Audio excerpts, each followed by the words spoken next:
Hello everybody, thanks for watching.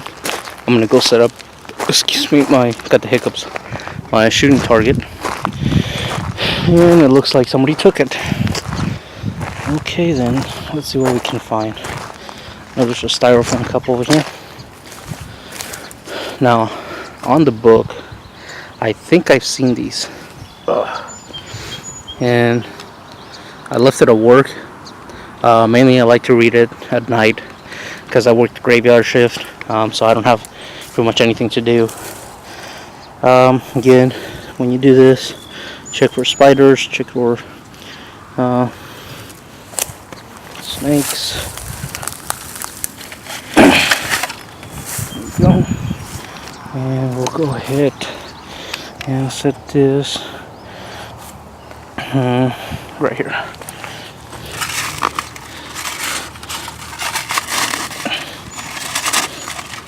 There we go. And why I like to set it up there is because you guys can see it's kind of like a little hill. So if I do miss, it ends up going here in the bushes instead of setting it on top of here. Or if I do miss, it's going to go all the way over there. And then I have to go chase the stupid arrows. But anyways, so yeah, I saw those in the book. I'm not sure what they are. I'll look into it. I'll take a picture and see if they're the ones in the book. And like I said, I got a book review coming up. Anyways, today's video is on the on why I like to shoot. Yeah,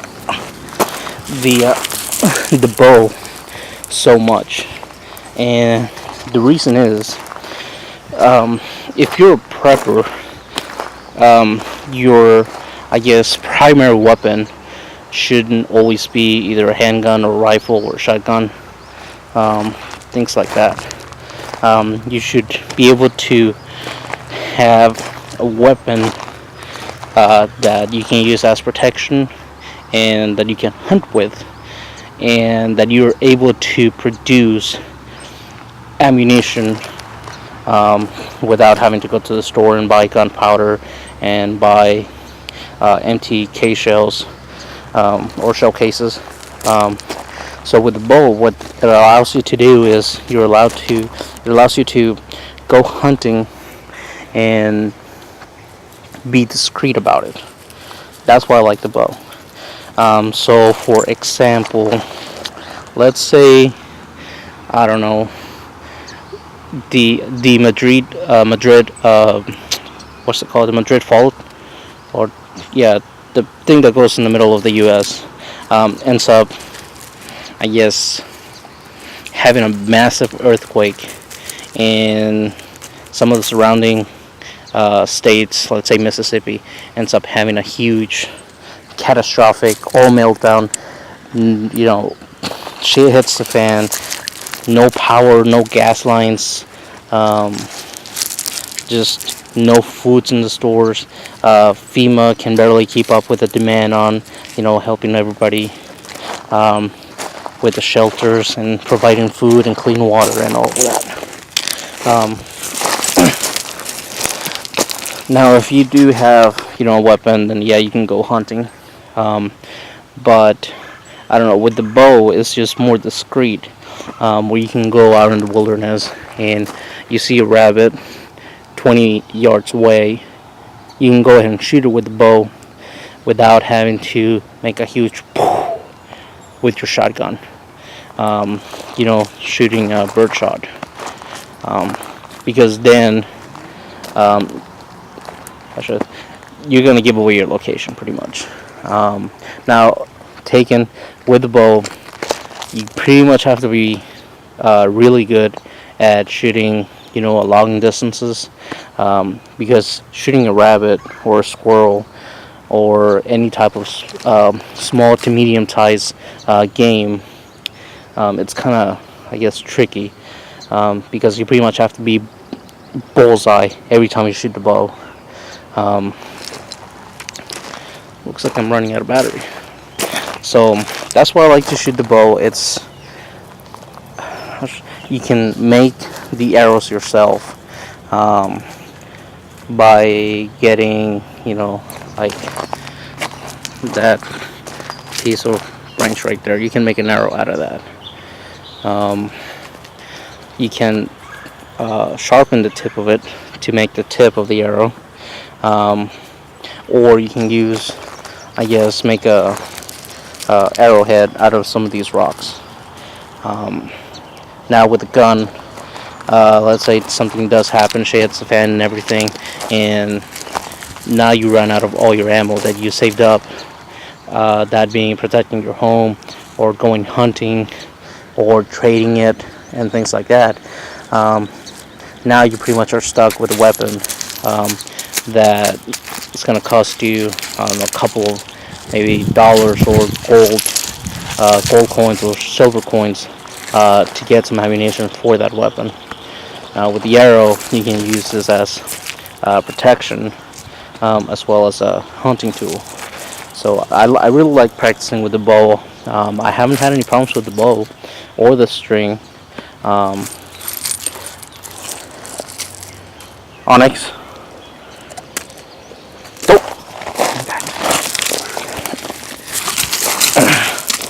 I don't know why, but he always goes for the large ones, like the massive, big ass rocks. I don't know what's with him and rocks.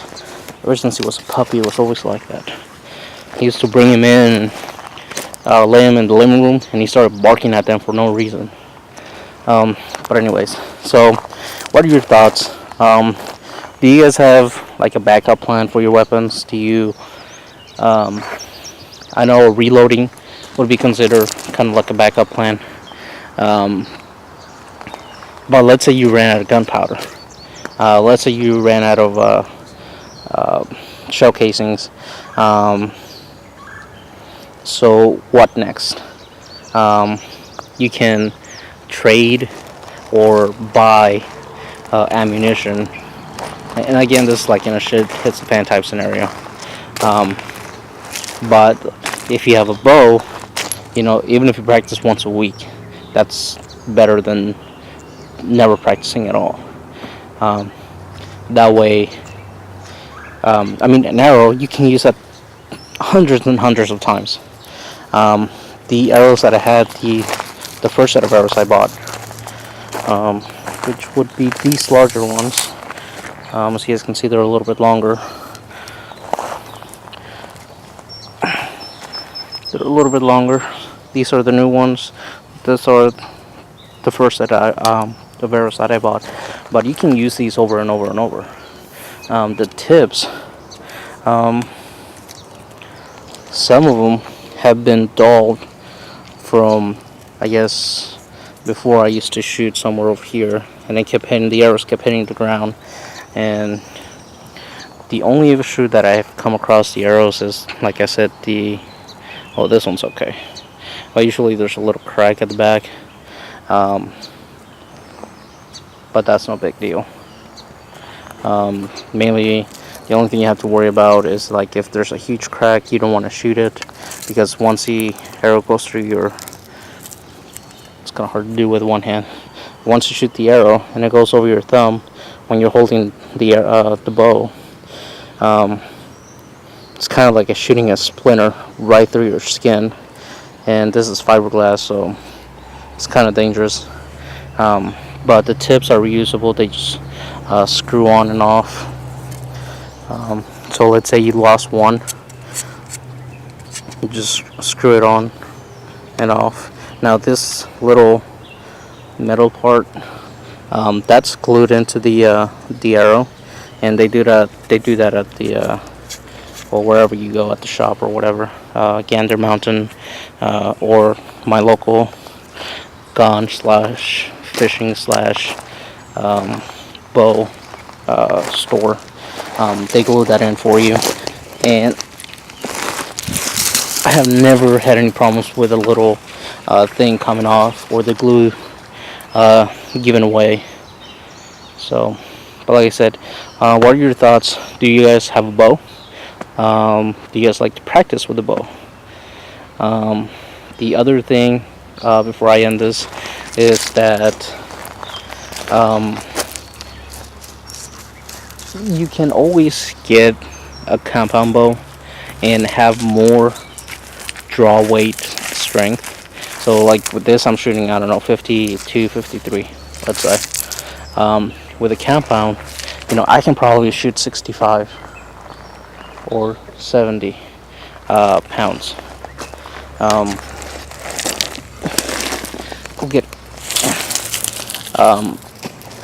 But the thing is, with the compound bows, the only issue that I have is they got all the little pulleys. They got a bunch of pulleys, and on top of that, you got the string, which is not just one, length size string. It's a really long string. And in order to string the bow, you have to either A, have the tool, or B, take it to a shop such as Gander or Cabela's or Dick's. I don't think Dick's has one. I'm not sure, but anyways. So what it is, it's pretty much like a vise. You set the bow, and then you got one hook here and another one on this end. And what they do is they have a knob at the end where it'll bend the bow so you can take the string off. So like I said, if you have the tools, then you can always go with a compound bow. But with me, it's too much. Keep it simple, keep it real. Don't go crazy. Don't go buy a, I don't know, $500 bow.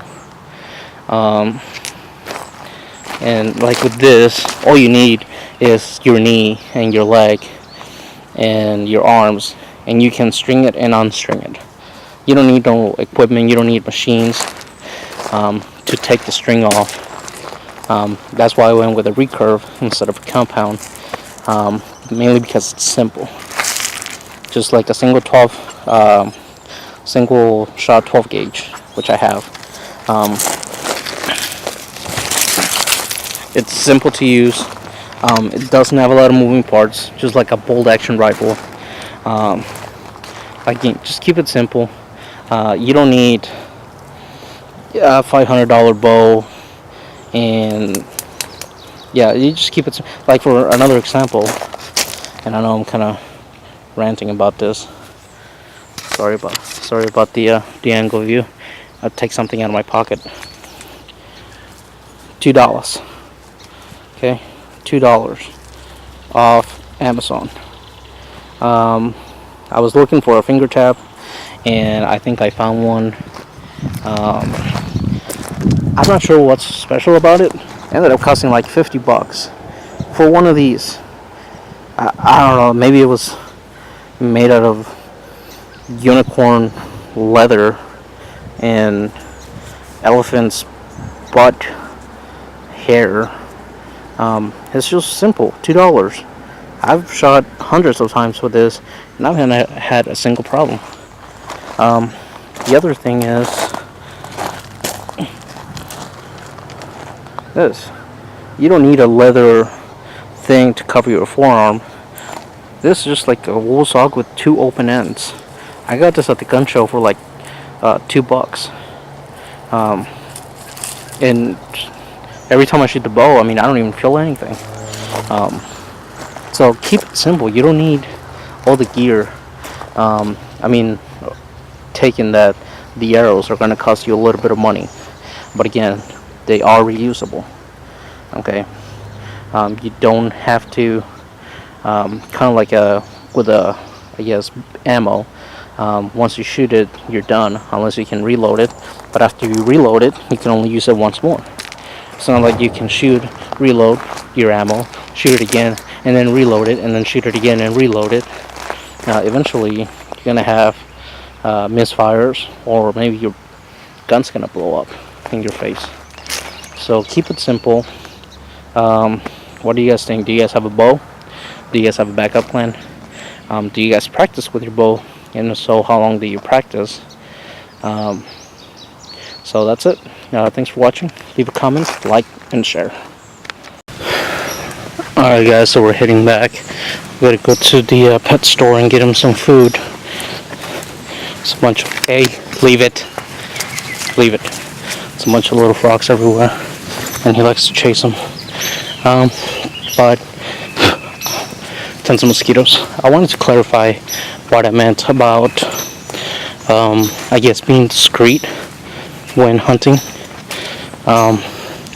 Let's say it's kind of winter time and deer season is here and everybody's hunting, and there was some sort of catastrophic event and people were starving, so you have all the guys go out into the fields and in the woodland areas and start hunting. If for some case you were to fire your gun, you would pretty much give away your location. So now they know where the shot came from, and they know that there's somebody in the area, and they know that they probably killed either deer or some sort of small game. And if they're starving, they're gonna come and they're gonna say, hey, can you spare something for me and my family? And people can get aggressive and things like that. So that's what I meant about being discreet. Like if you do go hunting and you shoot something with a bow, let's say you go hunting and you shoot a bunch of rabbits, then that's food for you and your family. But if you go out and with a 12 gauge and start shooting buckshot everywhere and kill a couple of rabbits, then you gave away your location pretty much. And let's say somebody is hungry and they have a family they have to feed and they haven't been able to catch anything, but they do have a weapon, then it can get kind of nasty if they decide to assault you with their weapon and take your food away. So that's what I meant about being discreet. So leave your comments. If you have a bow, maybe tag a video to this and show us your bow, show us you practicing with it. And thanks for watching.